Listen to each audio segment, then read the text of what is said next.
Last session, you left Meake's shattered streets and the ringing memory of a white dragon's frost behind, quickening your pace toward the Platinum Keep.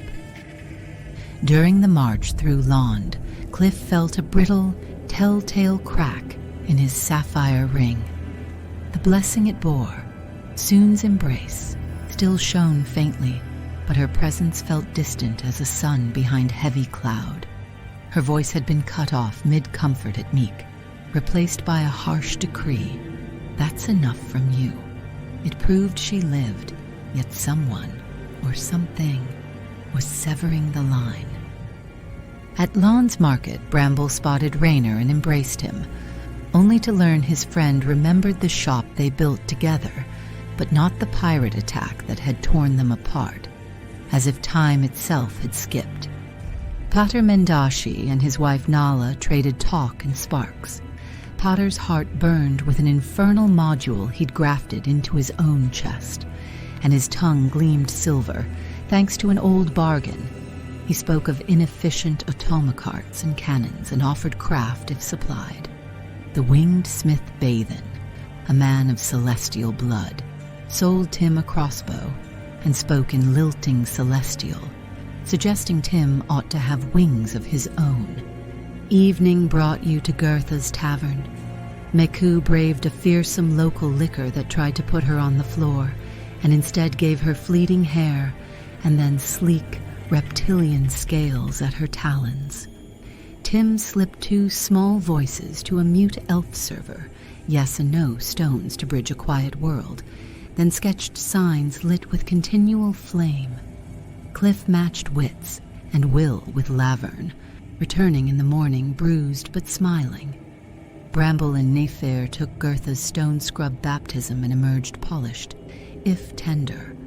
A quick stop at the local Bahamut shrine saw an awkward but sincere exchange. The old priest offered a pamphlet in patience. Tim left behind a luminous welcome sign. In the capital's temple, you told the oracle and high clergy of Meake, metallic-hued, dragonborn-like youths, flying in formation with the chromatics, a hatchery destroyed, and Cliff's sense of Sune cut to a thread. The oracle laid a hand over the ring and felt the faint pulse of divinity still there. And though she'd never seen a prime's voice blocked, she spoke of underground cult whispers and counseled discretion about hatchery's whereabouts. Biller, sought in the market, urged you to brief the council.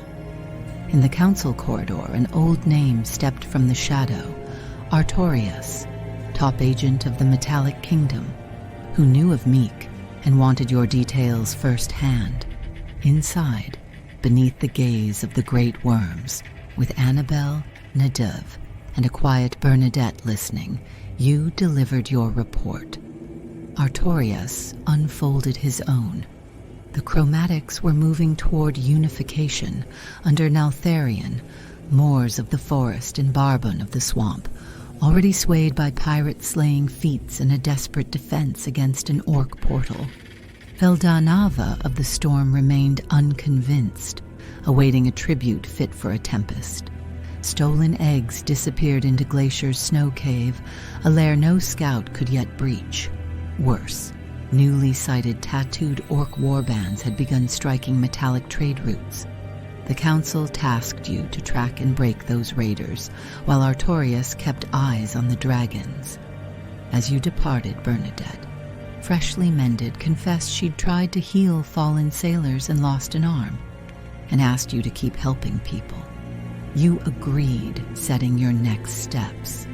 The library for answers about gods and avatars, the roads for the tattooed orcs, and looming beyond the cold mouth of a snow dragon's den,